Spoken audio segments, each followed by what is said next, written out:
Samajwadi party की तरफ से दी गई है कि शिक्षा का गिरता हुआ स्तर ये इतना महत्वपूर्ण है जिससे समाज को और राष्ट्र को आगे ले जाने के लिए शिक्षा के स्तर का उठना ही राष्ट्र को और समाज को आगे ले जाता है। इसकी ग्राह्यता पर मैं बोलना चाहता हूं कि भारतीय जनता पार्टी की सरकार जो संविधान के खिलाफ आज काम कर रही है, जब भारत के संविधान में यह व्यवस्था दी गई है कि शिक्षा, सुरक्षा और चिकित्सा ये मौलिक अधिकार में है और मौलिक अधिकार पर जितने भी पैसे खर्च होंगे प्रदेश और देश की सरकारें खर्च करेंगी, जिसमें शिक्षा को समवर्ती सूची में रखा गया कि इस पर प्रदेश और देश की दोनों की सरकारों को बराबर का अधिकार होगा, दोनों पैसा इस पर खर्च करेगी। शिक्षा, माननीय सभापति महोदय, व्यवसाय नहीं है और इसको व्यवसायिक दृष्टि से नहीं देखा जा सकता। बच्चे 50 हों, बच्चे 25 हों, विद्यालय बंद नहीं होने चाहिए। उसमें प्रयास होना चाहिए कि बच्चे कैसे बढ़ेंगे। बच्चे बढ़ेंगे कैसे मान्यवर? मैं आपको एक उदाहरण बता दूं जो है कि जितने परिषदीय विद्यालय खोले गए हैं सरकार द्वारा, उसमें एडमिशन की उम्र जो है 5 वर्ष है। माननीय हमारे बेसिक शिक्षा मंत्री जी बैठे हुए, इसमें 5 वर्ष है। और जितने प्राइवेट स्कूल खोले गए वह 3 वर्ष में एडमिशन ले रहे हैं। तो 2 वर्ष कौन गार्जियन इंतजार करेगा? दोनों में तो समानता होनी चाहिए। ये समानताएं नहीं है। या तो 3 वर्ष दोनों में कर दीजिए या तो 5 वर्ष दोनों में कर दीजिए। तो जब 3 वर्ष वाले एडमिशन हो जा रहे हैं तो 5 वर्ष वाले में एडमिशन 2 वर्ष बाद होने हैं, तो फिर वो छात्र छोड़ करके दूसरे विद्यालय में परिषदी में नहीं आ पा रहा है। ये सरकार की गलत नीतियों का जो है एक उदाहरण मैं आपको दे रहा हूं जो है, और जिस पर सरकार जो है व्यवसाय समझ करके इसको विद्यालयों को बंद कर दे रही है। क्या कह रही है कि घाटा हो रहा है। जितना हम टीचरों को वेतन दे रहे हैं और उसके अनुपात में छात्र की संख्या कम है, तो यह व्यवसाय नहीं है माननीय। 5 छात्र भी है, उस पर जो भी व्यय होगा उस पर व्यय करने का पूरा कॉन्स्टिट्यूशनल राइट जो है सरकार को है, वह प्रदेश और देश की सरकार उस पर पैसा खर्च करे। इस तरह की व्यवस्था जब कानून में है, संविधान में है, तो फिर संविधान की धज्जियां ये सरकार क्यों उड़ा रही है? दूसरी तरफ मैं आपका ध्यान जो है इस विषय की ग्राह्यता पर देना चाहता हूं कि शिक्षा का स्तर जो है जो गिरता जा रहा है उसके कई और भी कारण हैं जो है। स्कूल बंद होने के अलावा भी जो पाठ्य पुस्तकें हैं वह समय से उपलब्ध नहीं कराई जाती थी और 100% नहीं उपलब्ध कराई जाती थी। तो अब समय में परिवर्तन हुआ है, लेकिन अभी 65 से 70% केवल परिषदीय और सहायता प्राप्त विद्यालयों में उपलब्ध कराई जा रही है। लेकिन मान्यता प्राप्त विद्यालयों के बच्चों को पढ़ने के लिए एक किताब भी प्राइवेट स्कूलों में प्राइवेट दुकानों पर नहीं बिक रही। जब एनसीईआरटी लागू हो गई महोदय कि एनसीईआरटी की ही किताबें सभी बच्चे पढ़ेंगे, प्राइवेट हो, मान्यता प्राप्त हो, परिषदी हो, तो एनसीईआरटी की किताब की उपलब्धता ही सरकार नहीं करा पा रही है। जो है एक भी दुकान पर जो है एक किताब नहीं उपलब्ध हो रही है। इसको पिछली बार भी माननीय मंत्री जी से कहा गया माननीय मंत्री जी ने कुछ सुधार तो जरूर किया कि 65 से 70% जो है परिषदीय और सहायता प्राप्त विद्यालयों के बच्चों को किताबें बंटवा दे रहे हैं। अभी 100% उस पर भी नहीं है, लेकिन मान्यता प्राप्त विद्यालयों के बच्चे उनसे कम की संख्या में नहीं है, जो साल भर किताब ही नहीं पाते हैं और पढ़ लिए, पास हो गए, सर्टिफिकेट मिल गई महोदय। दूसरी तरफ मैं आपका ध्यान दिलाना चाहता हूं, ये जो विद्यालय खुलने और बंद होने का समय है, यह अव्यवहारिक है। मानो बच्चे बगैर भोजन किए जो है, और अध्यापक जो है, चाहे प्राथमिक के हों चाहे माध्यमिक के हों, दोनों की बात मैं कर रहा हूं, ये दोनों के बच्चे जो है और हमारे अध्यापक जाते हैं और गर्मी के महीने में 4-5 महीना कड़ी धूप में 1:30 बजे वापस घर आते हैं। मेरा ये मानना है कि जो 10 से 4 का समय था विद्यालय खुलने और बंद करने का, वह सबसे बेहतर था। 10 बजे तक लोग विद्यालय पहुंचते थे, घर की अपनी व्यवस्था देखकर 4 बजे वापस चले आते थे।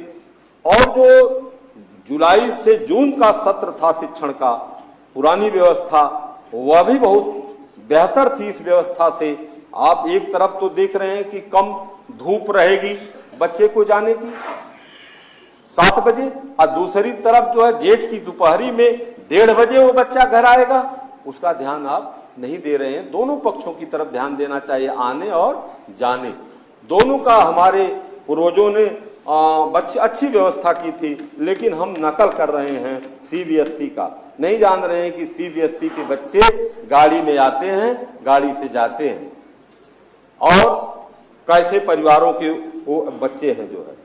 इस पर जो है मैं आपका ध्यान जो है आकृष्ट करना चाहता हूं। दूसरी तरफ मैं आपका ध्यान आकृष्ट कराना चाहता हूं आपके माध्यम से सदन का, कि आरटीई के तहत जो अभी सरकार 100% बच्चे जो 25% मान्यता प्राप्त विद्यालयों में पढ़ते हैं, उनको आरटीई बाल शिक्षा अधिकार अधिनियम 2009 की धारा 12G के तहत जो सुविधाएं मिलनी चाहिए, उसको का अनुपालन 100% नहीं करा पा रही है। अभी 50% भी प्रदेश में इसका अनुपालन नहीं हो पा रहा है। और मानवर जो कुछ विद्यालय, हमारे जो मदरसे हैं, जो आधुनिक शिक्षक थे, जो पढ़ाने का काम करते थे, 60% केंद्र की सरकार उनको मान दे देती थी, 40% जो है प्रदेश की सरकार देती थी, दोनों बंद कर दिए गए महोदय, और मदरसे आज भी चल रहे हैं। वो अध्यापक बेगर 1 रुपया पाए जो है बच्चों को पढ़ाने का काम कर रहे हैं। यह भी उनकी उदासीनता के कारण जो है शिक्षा के गिरते हुए स्तर का जो है एक उदाहरण है मानवर। दूसरी तरफ सरकार यह मांग कर रही है, मदरसों के जो शिक्षण संस्थाएं हैं कह रही है कि वो बिल्डिंग आपने कैसे बना लिया, व्यय की धनराशि का ब्यौरा मुझको दीजिए। मानवर पूरा प्रदेश जानता है, और अल्पसंख्यक समुदाय में एक उनके जकात शब्द का प्रयोग है, जकात उनकी निकलती है, और वह जकात का पैसा निकाला जाता है, वो अपनी संपूर्ण आय का 10% पैसा जकात में निकालते हैं, जिसको वो दान करते हैं, और उसी जकात के पैसे से उनकी बिल्डिंगें भी बनती हैं, और उनके बच्चों को भोजन की भी व्यवस्था उसी विद्यालय में की जाती है।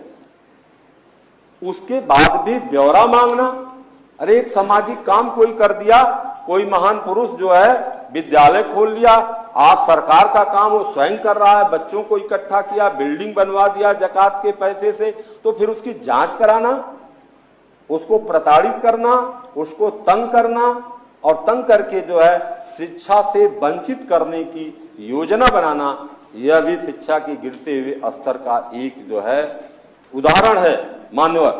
दूसरी तरफ मैं आपका ध्यान आकृष्ट करना चाहता हूं कि हमारे डिप्लोमा इन होम्योपैथिक फार्मेसी जो है में जो बच्चों 220 शिक्षण संस्थाओं से 2020 में मान्यता के लिए जो है 2,02,000 रुपया प्रति शिक्षण संस्था जमा करा नेता विरोधी दल जी सर, बेसिक शिक्षा के गिरते स्तर पर आप आपने बेसिक शिक्षा कहीं नहीं लिखे है मानवर, सूचना दी है? नहीं, कहीं नहीं लिखा हूं बेसिक शिक्षा का स्तर मानवर। फिर से आप पढ़ लीजिए, मैंने लिखा है शिक्षा का गिरता हुआ स्तर। उदाहरण के रूप में मैंने विद्यालय बंद करने का एक वो दिया है उदाहरण। हम बेसिक शिक्षा कहीं नहीं लिखे हैं, आप फिर से उसको पढ़ लीजिए या तो हमसे पढ़वा लीजिए। कोई मंत्री के जवाब, दोनों मंत्री बैठे हुए हैं हमारे मानवर। अच्छा, घड़ी देखिए लाल बिहारी जी, जी घड़ी की तरफ भी देख लीजिए। ठीक सर, देख लिया सर। 2,20,000 रुपया प्रति विद्यालय मानवर 220 विद्यालयों से ले लिया गया और आज तक सरकार ऐसे विद्यालयों को मान्यता नहीं प्रदान कर पा रही है। इसलिए मैं आपको शिक्षा के गिरते हुए स्तर की तरफ ध्यान आकर्षित करते हुए मैं अपने माध्यमिक जो विद्यालय के शिक्षक हैं ये लगातार मांग कर रहे हैं कि कैशलेस चिकित्सा सुविधा प्रदान की जाए, लेकिन सरकार जो है गंभीर बीमारियों में भी हमारे माध्यमिक विद्यालय के शिक्षकों को कैशलेस सुविधा की व्यवस्था नहीं करा पा रही है, जबकि गंभीर बीमारियों में बहुत पैसे लगते हैं महोदय, 20 लाख, 30 लाख, 50 लाख लग जाते हैं। इसलिए इस पर सरकार ध्यान दे ताकि शिक्षकों को आत्मविश्वास पैदा हो पढ़ाने में जो है। और एक शिक्षक परेशान एक तरह और हैं इस समय जो है पूरी तरह से पीड़ित हैं। माननीय मंत्री जी से भी मैंने बात किया था अनौपचारिक रूप से जो है ये जो ऑफलाइन ट्रांसफर की पत्रावलियां शासन स्तर पर रुकी हुई है मान्यवर, उसका आदेश अभी तक निर्गत नहीं हो पाया जो है महोदय। इस पर जो है माननीय मंत्री जी जो है इस पर ध्यान दें और इस बच्चों का इस अध्यापकों का जो है मैं सदन में कहना नहीं चाहता जो है मान्यवर वह थोड़ा अपने जबान से कि इनके खर्च कितने हो गए। आपके स्तर तक पत्रावली पहुंचाने में विभागों से 5-6 से लाख से ऊपर पहुंच गए जिनकी पत्रावलियां आपके स्तर तक आई हुई है। तो इस पर आप ध्यान दें महोदय। और कर्मचारियों की जो सेवाएं होती हैं महोदय, उसमें जो 60 वर्ष की उम्र के और 65 वर्ष की उम्र के जो कर्मचारियों की सेवाओं पर जो है ग्रेजुटी दी जाती है, जो 62 वर्ष के हैं उन पर क्यों न दी जाती है? जो 62 वर्ष की उम्र तक नौकरी करते हैं उनको क्यों बीच में छोड़ा जा रहा है, जब 60 और 65 वर्ष के आयु के समाप्त करिए जी सर और सेवानिवृत्ति की जाती है, उस पर जो है ग्रेजुटी की व्यवस्था है मान्यवर। एक समस्या के विषय में और आपसे कह देना चाहता हूं कि ये जो मनमाना ढंग से प्रवेश विद्यालयों में लिए जा रहे हैं, मनमाना ढंग से मान्यवर, जबकि इंटरमीडिएट एजुकेशन एक्ट में यह व्यवस्था है कि एडमिशन कोई भी शिक्षण संस्थान कितना ले सकती है।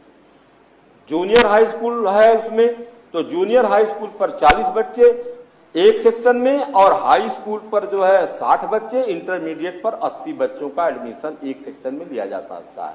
लेकिन मान्यवर एक सेक्शन की मान्यता है, एक सेक्शन का अनुमोदन है, उसी पर टीचर है और प्रवेश मनमाना 4,000 तक। मैं बलिया में गया था, माननीय मंत्री जी का ध्यान आकृष्ट करना चाहता हूं सदन के माध्यम से। मैं बलिया में राजकीय बालिका विद्यालय में गया और वहां पर अध्यापकों को से पूछा तो कि 4,000 बच्चे हैं और अध्यापक 7 हैं मानव, अध्यापक पढ़ाने वाले 7 हैं और 4,000 जो है बालिकाएं हैं। इस तरह से एक एक सेक्शन में 800, 900 बच्चे, न तो बिल्डिंग है और न तो अध्यापक है। तो ये शिक्षा का गिरते हुए स्तर का ये सबसे बड़ा नमूना है मानवर कि जब बिल्डिंग नहीं है। समाप्त करिए, 15 मिनट हो गए। जी जी जी घड़ी की क्या तरफ है ज्यादा जी? ध्यान दे रहे हैं मानव, नहीं, आपकी तरफ ध्यान दे रहे हैं। विषय की तरफ नहीं ध्यान नहीं, दे रहे हैं। आपकी तरफ ध्यान दे रहे हैं विषय की तरफ ध्यान आप दे। फिर वही कि बात ये आपने फिर बहस शुरू की। देश के जो राष्ट्र निर्माता हैं उनके साथ क्या हो रहा है। बच्चे खड़ा होने की जगह नहीं है कमरे में। 800 एडमिशन है एक सेक्शन में, कक्षा 11 में 800 एडमिशन है, कमरा एक, अध्यापक एक। कैसे शिक्षा का स्तर बढ़ेगा? क्या इंटरमीडिएट एजुकेशन एक्ट को ओवरलुक कैसे किया जा रहा है? अब क्यों किया जा रहा है? समाप्त करिए। आपकी आप कार्यस्थल की समाप्त सूचना की बात करेंगे बराबर। आप 10 समाप्त मिनट नहीं 15 करेंगे मिनट की बात करेंगे जो है, आप समाप्त तो करने की बात करेंगे जो है बराबर। सूचना पर आप ग्राह्यता की बात नहीं देख रहे हैं कि ये जो राष्ट्र निर्माता हमारे हैं इनकी दशा दुर्दशा क्या है, शिक्षा का स्तर कहाँ जा रहा है, इसको आप नहीं देख पा रहे हैं। केवल आप देख रहे हैं कि विपक्ष जो है अपनी बात को न कह पा रहे जनता के सामने। अरे भाई, एक सूचना की ग्राह्यता पर 15 मिनट में अगर आप अपनी बात नहीं कह सकते, अरे 15 आपके मिनट 2 सदस्य 10-10 मिनट बोल चुके हैं, मतलब आधे घंटे 35 मिनट में भी आप मैं अपने सदस्यों की बात को दोहराता हूं तो आप टोक सकते हैं। नहीं, ये कोई बात नहीं है। सदस्यों की बात को ये कोई बात नहीं है। दोहराता हूं, ये कोई बात नहीं है। मैं नई बात कह रहा हूं। जो हमारे सदस्यों ने कहा है उसको मैं नहीं दोहराता, मैं नहीं दोहरा रहा हूं। नहीं, लाल बिहारी जी, आप ही लोगों ने तय किया है कि आप ही लोगों ने तय किया है एक सदस्य पढ़ेगा और एक सदस्य उस पर दो बोलेगा 5 मिनट, 2 बोलेगा 5 मिनट, 2 बोलेगा 5-5 मिनट, और ये भी तय किया है आप लोगों जो है, ने। लेकिन आप लोग घड़ी की तरफ देखते नहीं है। अरे घड़ी की तरफ देख रहे हैं लेकिन बिंदु की तरफ भी देख रहे हैं। ये कमाल है। शिक्षा का सवाल है। नहीं तो ये शिक्षा का सवाल है। अब तक तो मैं खत्म कर दिया होता जितना समय तक महोदय आपने जो है आप बिल्कुल नहीं खत्म कर दिया जो है। इसलिए मैं दूसरी तरफ आपका ध्यान देना चाहता हूं कि ये जो प्रधानाचार्य हैं हमारे एडेड विद्यालयों में, ये 10-10, 15-15 साल तक प्रिंसिपल के पद पर प्रशासनिक कुर्सी पर बैठे हुए हैं और इसके बाद फिर आयोग से जब नया टीचर आ जाता है तो उनको वही सहायक बना दिया जाता है, डिमोशन कर दिया जाता है। ऐसी स्थिति में बड़ा असहज हो जाते हैं। इस पर जो है सरकार का ध्यान मैं आपके माध्यम से आकृष्ट कराना चाहता हूं कि उनको जो है जब उनको वेतन आप दे ही रहे हैं प्रधानाचार्य का, तो उसको क्यों नहीं समायोजित कर देते जो है, ताकि जो है डिमोशन की स्थिति जो है पैदा न हो सके। और कंप्यूटर शिक्षा जो हमारा अंतिम विषय है उसके विषय में भी कहना चाहता हूं मान्यवर कि ये कंप्यूटर शिक्षा बहुत अनिवार्य शिक्षा है मान्यवर। एक किराना की दुकानदार का मालिक, चाहे जो है मेडिकल का हॉल खोलने वाला मालिक भी कंप्यूटर की शिक्षा की मांग करता है बच्चों से, जब वो 10,000 की नौकरी दे रहा है। उसमें कंप्यूटर शिक्षा पर सरकार ने पिछले सालों में जो है कंप्यूटर को खरीदा और कंप्यूटरों को जो है लगवा करके उसमें आउटसोर्सिंग से जो है प्रशिक्षक रख दिया और वो आउटसोर्सिंग व्यवस्था खत्म हो गई और वो ऑपरेटर चले गए। वह जो है सारा पैसा सरकार का जो है धूल धूसरित हो गया, वो कंप्यूटर चल नहीं पा रहा है। यह भी एक शिक्षा के गिरते हुए स्तर का एक बड़ा नमूना है कि जिससे हमारे बच्चे नई टेक्निक की तरफ जो है बढ़ते उस तरफ जो है नहीं जा पा रहे हैं। उससे भी सरकार की गलत नीतियों के कारण उनको रोक दिया गया और स्थानांतरण की नीति को सरल बनाया जाए, भ्रष्टाचार की भेंट न जो है चढ़ पावे जो है स्थानांतरण नीति। इन विषयों पर मैं आप सदन की कार्यवाही रोककर इस अवलंबनीय और लोक महत्व के प्रकरण पर चर्चा कराए जाने की मांग करता हूं। माननीय नेता विरोधी दल, 18-19 मिनट आप अकेले बोले हैं, तो कल नहीं है, कुछ नहीं है तो कुछ नहीं, लेकिन जब भाषण हो रहे हो तब कुछ नहीं है। लेकिन ये केवल 105 की ग्राह्यता पर बोलने का विषय, एक सूचना की ग्राह्यता पर बोलने का विषय। कल से आप पहले बोलेंगे, उसके बाद आपके सदस्यों को समय दिया जाएगा।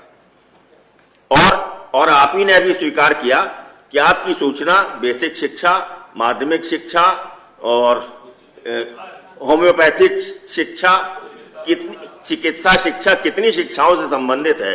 अगर कई विषयों से संबंधित सूचना होगी तो वो ग्राह्य भी नहीं की जाएगी। आप सभापति की कुर्सी पर बैठे हैं, आप पढ़े लिखे भी व्यक्ति हैं, आप मेरी सूचना को देख लीजिए कि सरकार की गलत नीतियों के कारण शिक्षा का स्तर दिन प्रतिदिन गिरता जा रहा है। मैंने ये इशू दिया है, शिक्षा का स्तर आपने दिया तो है। शिक्षा में सारी शिक्षा आती है, नहीं सारी शिक्षा में न प्राइमरी आती है, न माध्यमिक आती है, न उच्च आती है, नहीं, न टेक्निकल आती है, सारी शिक्षा आती है। और आप 3 दिन सदन चलाएंगे, उत्तर कौन देगा? 3 दिन अरे आप बैठ सदन जाइए। में नहीं, हम सदन नहीं चलाएंगे 3 दिन। बोले एक दिन माध्यमिक पर, एक दिन उच्च पर, एक दिन सदन चलाएंगे 3 दिन? 4 दिन आप सदन चलाएंगे और कार्य मंत्रालय जो तय करेगी। और समाज का क्या होगा? क्या आप बोलते रहते नहीं हैं? मानवर, क्या बोलते रहते हैं? क्यों बराबर टोकते हैं? तय किया है जितने हम बैठ रहे हैं, क्यों बराबर टोकते हैं? हमने आप कह रहे हैं, आप शिक्षा के गिरते हुए स्तर पर सवाल नहीं, लगाया, आप बैठ जाइए। एक विषय को हमने उठाया, चलिए ठीक है, जो नियमित ठीक है। वही किया है। कई विषयों से संबंधित अगर सूचना होगी तो वो कल से स्वीकार नहीं की जाएगी। अब उत्तर कौन मंत्री उत्तर दें आपकी सूचना का? नहीं, दोनों नहीं देंगे, एक मंत्री उत्तर देगा, एक मंत्री उत्तर देगा, दो नहीं है। बेसिक दे, माध्यमिक दे, चिकित्सा शिक्षा दे, प्राविधिक शिक्षा दे, कौन दे उत्तर?